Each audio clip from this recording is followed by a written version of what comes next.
ভারতের উত্তরপ্রদেশে মহাকুম্ভ মেলায় পদদলিত হয়ে অন্তত ১৫ জনের মৃত্যু হয়েছে, আহত শতাধিক। বুধবার মধ্যরাতে প্রয়াগরাজ শহরে এই দুর্ঘটনা হয়। মৃতের সংখ্যা আরও বাড়ার আশঙ্কায় রাজ্য সরকার।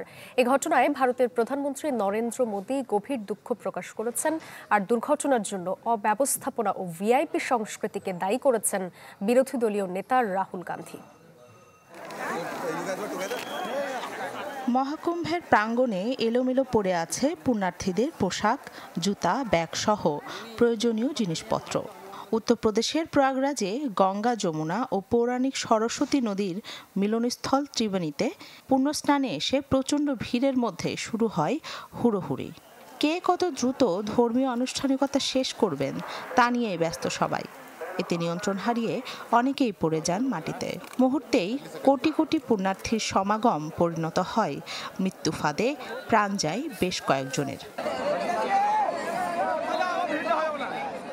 এ সময় ভিড়ের চাপে অনেকেই নিরাপদে সরে যেতে পার হওয়ার চেষ্টা করছিলেন তারের বেষ্টনী। ১৩ জানুয়ারি থেকে চলা ৬ সপ্তাহের মহাকুম্ভ মেলায় সবচেয়ে শুভ দিন উপলক্ষে মঙ্গলবার গঙ্গা স্নানের জন্য বিভিন্ন প্রান্ত থেকে ত্রিবেণীতে জড়ো হন কয়েক কোটি মানুষ। ইলেকট্রা রেফ্রিজারেটর, খাবার তাজা তো জীবন তাজা। ইলেকট্রা, ফ্রিজের রাজা। তবে এত মানুষকে একসঙ্গে সামাল দেওয়ার মতো ব্যবস্থাপনার অভাবে ঘটে যায় পদদলনের মতো দুর্ঘটনা, যাতে গুরুতর জখম হয়ে হাসপাতালে ভর্তি হতে হয় অনেক মানুষকে।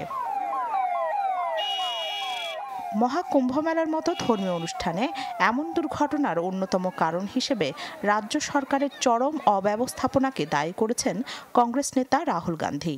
জানান, প্রশাসন শুধু ভিআইপিদের চলাচলের বিষয়টি মাথায় রেখেছে, সাধারণ মানুষের কথা ভাবেনি।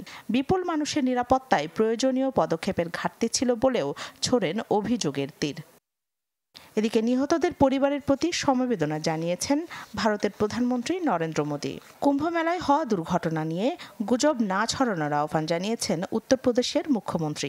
जो घायल हैं, गंभीर रूप से घायल हैं, उनके उपचार की तत्परता के साथ व्यवस्था भी की गई है। उन सबके सकुशल स्वस्थ होने की भी हम कामना करते हैं। দুর্ঘটনার পর সাময়িকভাবে বিভিন্ন ঘাটে স্নান কার্যক্রম বন্ধ করে দেয় প্রশাসন। পাশাপাশি বিভিন্ন আখড়ার সাধুদের জন্য স্নানের নির্ধারিত সময় বাতিল করা হয়।